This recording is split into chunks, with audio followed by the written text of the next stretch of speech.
আমার জন্য প্রার্থনা করো আমি যেন জীবিত থাকতে পারি, কারণ হয়তো পরের বার আমি কফিনে করে আসতে পারি। ঠিক এই কথাগুলিই বলেছিল স্যাম আব্রাহাম তার বাবাকে যখন তিনি মৃত্যুর আগে শেষবারের মতো ইন্ডিয়াতে এসেছিলেন। স্যাম আব্রাহাম তার স্ত্রী সোফিয়া এবং 7 বছরের ছেলের সাথে অস্ট্রেলিয়ার মেলবার্নে থাকতেন। স্যামের বয়স ছিল 33। স্যামের বাবা মা থাকতেন কেরালাতে। তারা প্রত্যেক বছর ছুটিতে কেরালা আসতেন বাবা মার সাথে দেখা করতে। তাদের হাসিখুশি সুখী পরিবার ছিল। 2015 সালের অক্টোবর মাসে স্যাম প্রত্যেক বছরের মতো এবারও তার ফ্যামিলিকে নিয়ে ইন্ডিয়াতে আসে এবং তার মা বাবার সাথে দেখা করে। এবার বেড়াতে এসে স্যাম খুব একটা হাসিখুশি ছিল না। সে তার বাবাকে এবং আত্মীয় স্বজনদের তার মৃত্যু সম্পর্কে ইঙ্গিত দিয়েছিল। তারা ভেবেছিলেন হয়তো স্যাম মজা করছে, কিন্তু স্যামের কথাই যে সত্যি হয়ে যাবে সেটা তারা কখনোই ভাবতে পারেননি। কেরালাতে 2 সপ্তাহ কাটানোর পর তারা অস্ট্রেলিয়ায় ফেরত আসেন। 14 অক্টোবর অফিস থেকে বাড়ি ফিরে স্যাম, সোফিয়া এবং তাদের ছেলে একসাথে ডিনার করেন এবং শুয়ে পড়েন। সাধারণত প্রতিদিন সকালে সোফিয়াই আগে ঘুম থেকে ওঠে এবং কিচেনে গিয়ে কফি বানায়। তারপর তারা একসাথে বসে কফি খায়। কিন্তু সেদিনের সকালের ছবিটা অন্যরকম ছিল।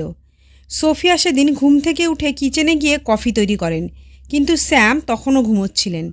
সোফিয়া ভেবেছিলেন স্যাম হয়তো টায়ার্ড, তাই ঘুম থেকে উঠতে লেট করছে। কিছু সময় ওয়েট করার পরও স্যাম না উঠলে সোফিয়া স্যামকে ডাকতে শুরু করে। সোফিয়ার ডাকেও যখন স্যামের ঘুম ভাঙে না, তখন সোফিয়ার একটু সন্দেহ হয়।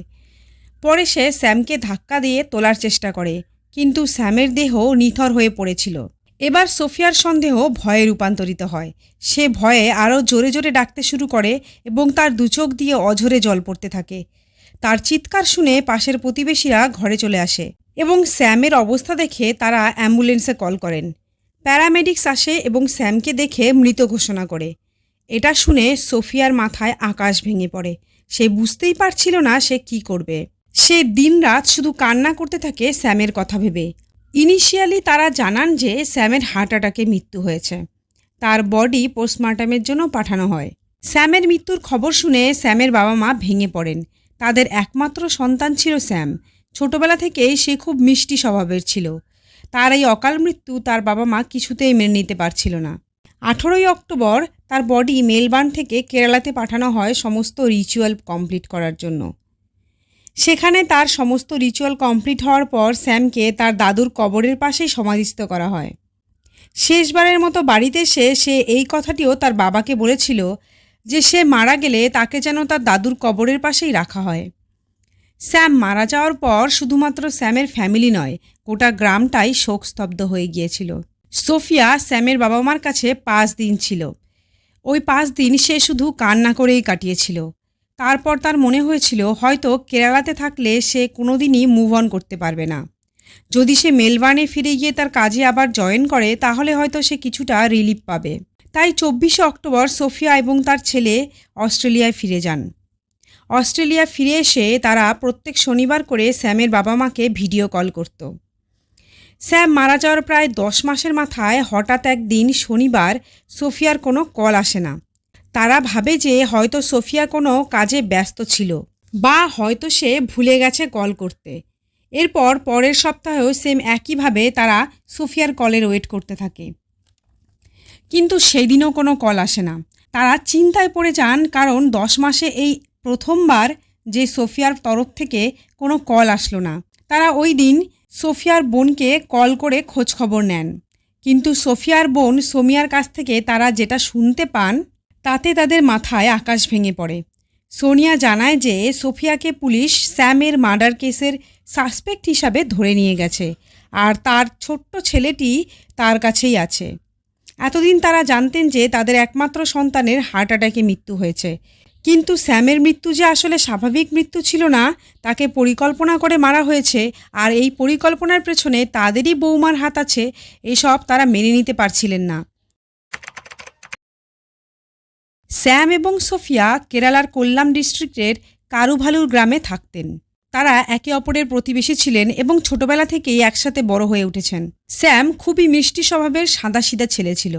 ছেলেবেলা থেকেই তার গানের প্রতি খুব আগ্রহ ছিল, যে কারণে তিনি প্রত্যেক রবিবার বাড়ির কাছের চার্চে প্রেয়ারে অংশ নিতেন। যেখানে সোফিয়াও আসতো। তারা একে অপরের খুব ভালো বন্ধু ছিল। সময়ের সাথে সাথে এই বন্ধুত্বই ভালোবাসার রূপ নেয়। তারা নিজের কেরিয়ার তৈরি করার পর বিবাহ করবেন বলে এই প্রতিশ্রুতিতে আবদ্ধ হন। তারা দুজন একসাথেই কলেজ কমপ্লিট করেন।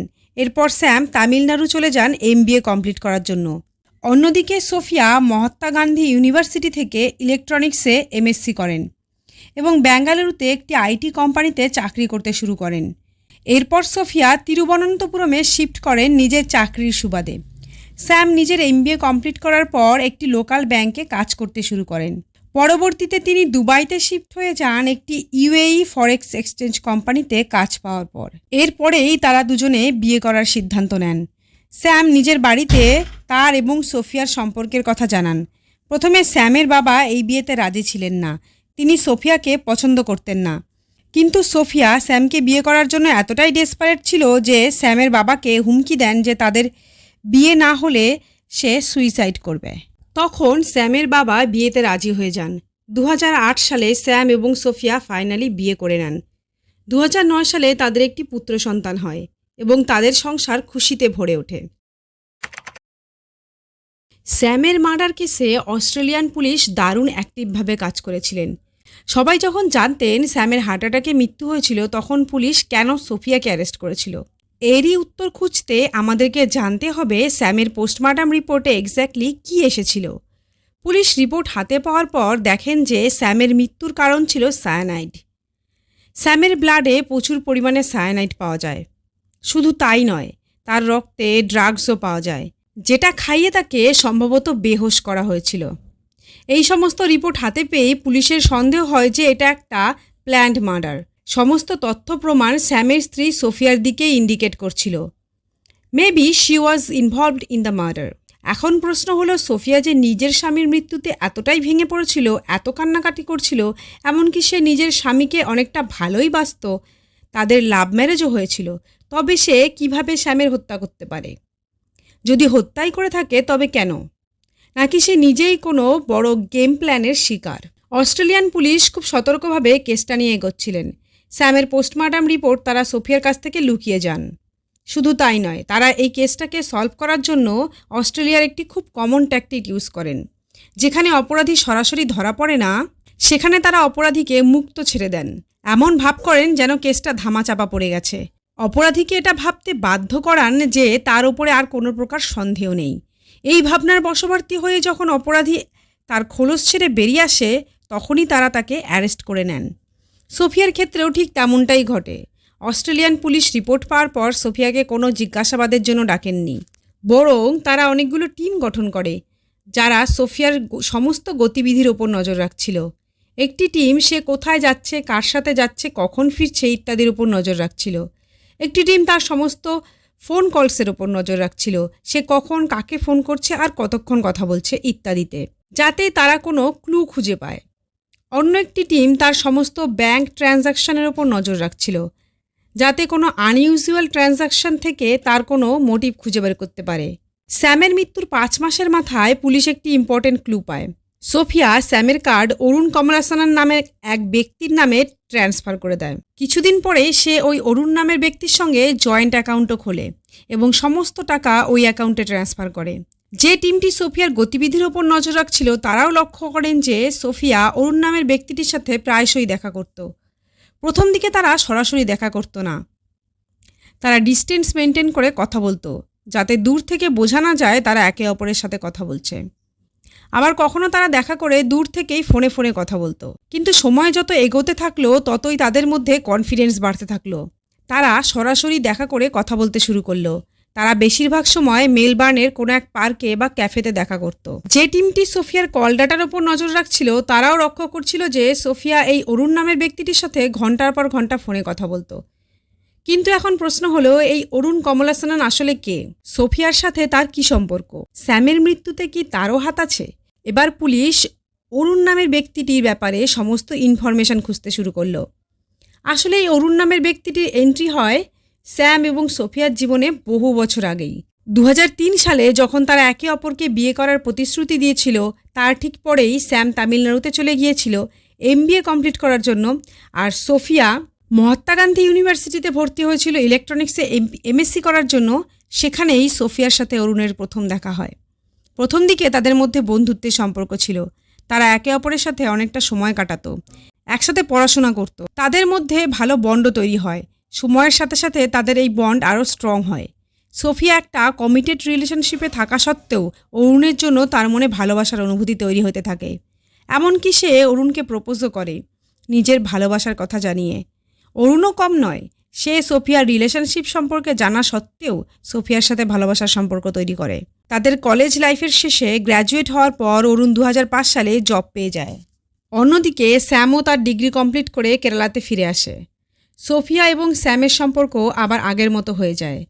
2008 সালে স্যাম সোফিয়াকে বিয়ের প্রস্তাব দেন, এই সুখবর শুনিয়ে যে ওমানে তার চাকরি হয়ে গেছে। অবশেষে তাদের একসাথে থাকার স্বপ্ন সত্যি হতে চলেছে। এর কিছুদিন পরেই স্যাম এবং সোফিয়া বিয়ে করে নেন। এর ঠিক 1 বছরের মাথায় সোফিয়ার একটি পুত্র সন্তানের জন্ম হয়। সোফিয়া তখন ব্যাঙ্গালোরে কাজ করছিলেন, আর স্যাম ওমানে নিজের কাজে ব্যস্ত। কিন্তু ব্যস্ততা সত্ত্বেও সে নিজের ফ্যামিলিকে সময় অবশ্যই দিত। দুজনের মধ্যে দূরত্ব থাকা সত্ত্বেও বাইরে থেকে তাদের সম্পর্ক একদম পারফেক্ট ছিল। তাদের ছোট্ট সুখী পরিবারে আনন্দের কমতি ছিল না। কিন্তু ভেতরে ভেতরে সোফিয়া খুশি ছিল না। প্রায়শই সে একা একা কাঁদত। সে তার সমস্ত ফিলিংস একটা ডায়েরিতে লিখে রাখত, যেটা পরবর্তীকালে পুলিশের কাছে একটা বড় এভিডেন্স হিসাবে সামনে আসে। সোফিয়ার বোন সোমিয়া অস্ট্রেলিয়াতে নার্সের কাজ করত। সোফিয়া স্যামকে জানায় যে সে অস্ট্রেলিয়া যেতে চায় বোনের কাছে। সেখানে সে আরও অনেক বেটার জব পাবে। যদিও এর আগে স্যাম বহুবার সোফিয়াকে রিকোয়েস্ট করেছিল ছেলেকে নিয়ে ওমানে চলে আসার জন্য, কিন্তু সোফিয়া রাজি হয়নি। যাই হোক, এক প্রকার স্যামের অমতেই 2012 সালে সোফিয়া অস্ট্রেলিয়াতে চলে আসে। কিন্তু সোফিয়ার এই অস্ট্রেলিয়া আসার পেছনের কারণ ছিল অরুণ। কারণ স্যামের অনুপস্থিতিতে সোফিয়া এবং অরুণ আবার একে অপরের সাথে ঘনিষ্ঠ হয়। সোফিয়া এবং অরুণের একে অপরের প্রতি ভালোবাসা দিন দিন এতটাই তীব্র হতে থাকে যে স্যাম যখন ছুটিতে ওমান থেকে ইন্ডিয়া আসতো ফ্যামিলির সাথে দেখা করতে, তখন সোফিয়া অরুণের সাথে দেখা বা কথা কোনোটাই করতে পারত না। তাই তারা ডিসাইড করে অস্ট্রেলিয়া গিয়ে সেটেল হওয়ার জন্য। সেখানে স্যামের আসার কোনো চান্সই থাকতে পারবে না, আর তারা দুজনে একে অপরের সাথে চুটিয়ে প্রেম করতে পারবে। তাই সোফিয়া অস্ট্রেলিয়া পৌঁছানোর পরেই অরুণও সেখানে চলে যায়। এর উল্লেখ পুলিশ অরুণের ডায়েরি থেকে পেয়েছিল। সোফিয়ার ডায়েরি নর্মাল ডায়েরি ছিল, কিন্তু অরুণের ডায়েরিটি ছিল ইলেকট্রনিক ডায়েরি, যার ডাটা তার ল্যাপটপে স্টোর হতো। অরুণের ডায়েরিতে লেখা ছিল, met my love first time in Melbourne after 7 months. এই লেখার মাধ্যমে এটাই প্রমাণ হয় যে সোফিয়া অস্ট্রেলিয়া যাওয়ার পরপরই অরুণও সেখানে পৌঁছে গিয়েছিল। এর মধ্যেই স্যামও ট্রান্সফার নিয়ে অস্ট্রেলিয়া চলে আসে, কারণ সে তার ফ্যামিলিকে খুবই ভালোবাসত এবং তাদের সাথেই থাকতে চাইতো। এতদিন পর্যন্ত স্যামের তার ওয়াইফের অ্যাফেয়ার সম্পর্কে কোনো ধারণাই ছিল না। এবার স্যাম, সোফিয়া এবং অরুণ তিনজনই একই শহরে থাকছিল। তারপরেও সোফিয়া এবং অরুণ একে অপরের জন্য এতটাই পাগল ছিল যে স্যামের চোখ এড়িয়ে অ্যাফেয়ার চালিয়ে যাওয়া সম্ভব হলো না। শেষমেশ সোফিয়া স্যামের কাছে ধরা পড়ল, কিন্তু স্যাম ছোট ছেলে এবং নিজের পরিবার ভেঙে যাওয়ার ভয়ে সোফিয়াকে ক্ষমা করে দিল এবং আর একটা সুযোগ দিল, যেটা তার জীবনের চরম পরিণতির কারণ হয়ে দাঁড়ায়। স্যাম যতই সোফিয়াকে ক্ষমা করে দিক না কেন, সোফিয়া মনে মনে অন্য প্ল্যান করছিল। সে ঠিক করেই নিয়েছিল যে অরুণকে পাওয়ার জন্য তাকে স্যামকে তাদের মাঝখান থেকে সরাতেই হবে। জুলাই 2015। স্যামের মৃত্যুর 1 মাস আগে মেলবার্নের লালোর স্টেশনে স্যামের ওপর একটি অজানা ব্যক্তি চাকু নিয়ে হামলা করে, যার মুখ স্কার্ফ দিয়ে ঢাকা ছিল। হামলাকারী স্যামের গাড়িতেই লুকিয়েছিল, কারণ স্যামের গাড়ি থেকে স্ক্র্যাপস এবং হ্যান্ডক্রাফট পাওয়া যায়। স্যামের কপালে, গলায় এবং থুতনিতে চোট লাগে। ওই ব্যক্তি স্যামের প্রাণ নেওয়ার চেষ্টা করেছিল, কিন্তু স্যাম স্ট্রংলি ফাইট ব্যাক করে, যার কারণে সে ওখান থেকে পালিয়ে যায়, কিন্তু তার মুখ থেকে স্ক্রাফ খুলে যায়। স্যাম পুলিশকে এটাই জানায় যে সে হামলাকারীর মুখ দেখে ফেলেছিল ঠিকই, কিন্তু তাকে চিনতে পারেনি। স্যামের মৃত্যুর ইনভেস্টিগেশনের দরুন যখন পুলিশ 4 মাস আগে ঘটে যাওয়া হামলার ছানবিন করে, তখন তারা জানতে পারে যে অরুণের লোকেশন ওই দিন ঠিক ওই জায়গাতেই ছিল। এখন প্রশ্ন হলো, হামলাকারীর মুখ যখন স্যাম দেখেই ফেলেছিল এবং সে সোফিয়ার এবং অরুণের অ্যাফেয়ার সম্পর্কেও জেনে গিয়েছিল, তাহলে সে কেন পুলিশকে বলেনি যে সেই হামলাকারী আর কেউ নয়, অরুণ ছিল? হয়তো সে নিজের মৃত্যুর কথা আগে থেকেই জেনে গিয়েছিল বা বুঝতে পেরেছিল। ওরা ওকে বাঁচতে দেবে না। আর সেই কারণেই সে তার বাবাকে এবং কিছু আত্মীয়দেরকেও বলেছিল যে সে পরের বার যখন বাড়িতে আসবে কফিনে করে আসবে। আর সবটা জেনেও সে চুপ ছিল, কোনো স্টেপ নেয়নি, কারণ হয়তো সে তার ভালোবাসার আরও ভয়ঙ্কর প্রতিদানের প্রতীক্ষা করছিল। যতই হোক, সে সোফিয়াকে ভালোবেসে বিয়ে করেছিল। এরপর আসে 14ই অক্টোবরের সেই ভয়াবহ রাত। স্যাম অফিস থেকে ফেরার পর সোফিয়া তাকে অ্যাভোকাডো মিল্কশেক বানিয়ে দেয়, যেটাতে সে আগে থেকেই স্লিপিং পিলস মিশিয়ে রেখেছিল। স্যাম ঘরে ফেরার আগেই সে অরুণকে ঘরের মধ্যে লুকিয়ে রেখেছিল। মিল্কশেক খেয়ে স্যাম যখন তন্দ্রাচ্ছন্ন হয়ে পড়ে, সোফিয়া তাকে একটু নাড়িয়ে চাড়িয়ে কনফার্ম করে নেয় যে সে সত্যি ঘুমিয়ে আছে কিনা। এরপর ঘরের মধ্যে লুকিয়ে থাকা অরুণ বাইরে বেরিয়ে আসে। সে তার সাথে সায়ানাইড নিয়ে এসেছিল, যেটা তারা অরেঞ্জ জুসের সাথে মিশিয়ে অল্প অল্প করে স্যামের মুখে দিতে থাকে, আর খাদ্যনালী দিয়ে সেটা স্যামের শরীরে প্রবেশ করে, যেটা পরবর্তীতে স্যামের মৃত্যুর কারণ হয়। কিন্তু পুলিশ এটা কোর্টে প্রমাণ কী করে করলো সেটাই আসল কথা। 19শে জুন 2018-তে এই কেসের জুরি ট্রায়াল শুরু হয়। প্রথম দিকে তো অরুণ সমস্ত দোষ নিজের কাঁধে নিয়ে নেয়। সে বলে যে সে সোফিয়ার বাড়ির পাশের এক ঝোপের মধ্যে লুকিয়েছিল। তারপর সুযোগ বুঝে সে গ্যারেজ ডোর থেকে চুপি চুপি ঘরে ঢোকে এবং সেখানে রাখা অ্যাভোকাডো মিল্কশেকের মধ্যে ঘুমের ওষুধ মিশিয়ে দেয়, যেটা খেয়ে সবাই ঘুমিয়ে পড়ে। আর তারপর সে সায়ানাইড মেশানো অরেঞ্জ জুস অল্প অল্প করে স্যামের মুখে ঢালে। তার এই প্ল্যান সম্পর্কে সোফিয়ার কোনো আইডিয়া ছিল না। সে কথাও বলে যে যদিও সোফিয়া জানতো, তবুও সে অরুণের পক্ষই নিত, কারণ সে তাকে খুব ভালোবাসে। অন্যদিকে সোফিয়া আরও এক পায়ে গিয়ে সমস্ত দোষ অস্বীকার করে সে জানায় যে সে তখন ঘুমের ঘোরে ছিল যখন স্যাম মারা যায়, আর কান্নাকাটি করতে শুরু করে। এই হত্যায় তাদের দুজনের ইনভলভমেন্ট প্রমাণ করার জন্য তাদের দুজনের সিক্রেট ডায়েরি সামনে আনা হয় এবং ট্রান্সলেট করে কোর্টে পেশ করা হয়, যেখানে তাদের লেখার মাধ্যমেই প্রমাণ হয়ে যায় যে তারা দুজনেই ইনভলভ ছিল। এরপর পুলিশ আরও একটি বড় প্রমাণ কোর্টকে দেয়। একজন পুলিশ অফিসার যে অরুণের ওপর নজর রাখছিল, সে প্ল্যান করে ঠিক সেই বারেই যায় যেখানে অরুণ রোজ যেত এবং অরুণের সাথে ধীরে ধীরে বন্ধুত্ব তৈরি করে। রোজ দেখা হতে হতে তাদের বন্ধুত্ব আরও দৃঢ় হয়। এইভাবেই একদিন অরুণ ওভার কনফিডেন্সে এসে ওই বন্ধুর ছদ্মবেশে আসা পুলিশকে বলে বসে যে এখনকার দিনে মার্ডার করা খুব সহজ হয়ে গেছে, আর রিসেন্টলি সে কীভাবে সায়ানাইড দিয়ে একজনের প্রাণ নিয়েছে শুধুমাত্র নিজের ভালোবাসার জন্য। অস্ট্রেলিয়ান পুলিশ যে প্ল্যান করে তাকে দিয়ে কনফেস করিয়ে নেয়, শুধু তাই নয়, তার এই বয়ানের ভিডিও রেকর্ডিংও করে নেয় এবং মদ্যপান করে অরুণ যখন বেহুশ হয়ে যায়, তার ফোন থেকে সোফিয়া এবং তার সমস্ত কল রেকর্ডিংয়ের ডিটেলসও নিজের ফোনে নিয়ে নেয়, যেগুলো পরে ট্রান্সলেট করে কোর্টে পেশ করা হয়। সমস্ত circumstantial evidence, call recordings, diary, bank statement এবং লাস্টলি অরুণের কনফেশন, এই সমস্ত প্রমাণের ওপর ভিত্তি করে জাজ অরুণকে 27 বছরের জন্য এবং সোফিয়াকে 22 বছরের জন্য সাজা ঘোষণা করে। সোফিয়া নিজের সাজা কমানোর জন্য কোর্টের কাছে অ্যাপিল করে এই বলে যে তার ছোট বাচ্চা আছে, কিন্তু জাজ তা রিজেক্ট করে দেন আর বলেন যে তার বাচ্চা তার কাছে না থাকলেই মঙ্গল। সোফিয়ার বাচ্চার কাস্টাডি দেওয়া হয় তার বোন সোনিয়াকে। যদিও স্যামের মাতা পিতা ভারত সরকারের কাছে অ্যাপিল করেছিলেন যাতে তাদের নাতনির কাস্টাডি তাদেরকে দেওয়া হয়, এমনকি তারা এও বলেন যে তার জন্য যদি তাদের সমস্ত জমি জায়গা বিক্রি করতে হয় তাতেও তারা রাজি। যদিও তারা প্রতি সপ্তাহে তাদের নাতির সাথে ভিডিও কলে কথা বলেন, তবুও তারা বেশি কিছু জিজ্ঞাসা করতে পারেন না, কারণ ভিডিও কলের সময় সবসময় আশেপাশে সোফিয়ার রিলেটিভসরা থাকে। তাছাড়া অস্ট্রেলিয়াতে ক্রাইমের ব্যাপারে বাচ্চাকে কিছু জানানো ইল্লিগাল, তাই সে কিছুই জানে না যে তার বাবার সাথে কি হয়েছে আর তার মা কেন জেলে। সোফিয়ার কাছে অস্ট্রেলিয়ার সিটিজেনশিপ ছিল, তাই তার 22 বছরের সাজা শেষ হওয়ার পর সে চাইলে অস্ট্রেলিয়াতে থাকতেই পারে, কিন্তু যদি সে একবার অস্ট্রেলিয়ার বাইরে যায় তবে সে আর কোনো দিন অস্ট্রেলিয়াতে ফিরতে পারবে না। অন্যদিকে অরুণের কাছে অস্ট্রেলিয়ার সিটিজেনশিপ ছিল না, তাই 27 বছর পর তাকে ইন্ডিয়াতে ডিপোর্ট করে দেওয়া হবে। এই কেসের সবচেয়ে আশ্চর্যের ব্যাপার হলো এটাই যে সোফিয়ার অ্যাক্টিং স্কিল এত ভালো যে প্রশংসা না করে পারা যায় না। কিভাবে সেই নিজের হাতে নিজের স্বামীর খুন করে কন্টিনিউয়াসলি সবার সামনে এত কান্নাকাটির অভিনয় করলো। হত্যার আগে তার ছোট ছেলেটির কথাও কি একবার মনে পড়েনি?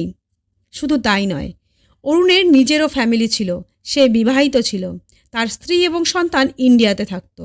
যাই হোক বন্ধুরা, আজকে এখানেই শেষ করছি। আপনাদের সাথে দেখা হচ্ছে প্রায় ৩০ বছর আগে ঘটে যাওয়া রাজধানীর বুকে এক মর্মান্তিক হত্যার ঘটনা, তন্দুর মার্ডার কেস, এই ভিডিওতে। ভালো থাকুন, সুস্থ থাকুন, সবার শুভ বুদ্ধির উদয় হোক।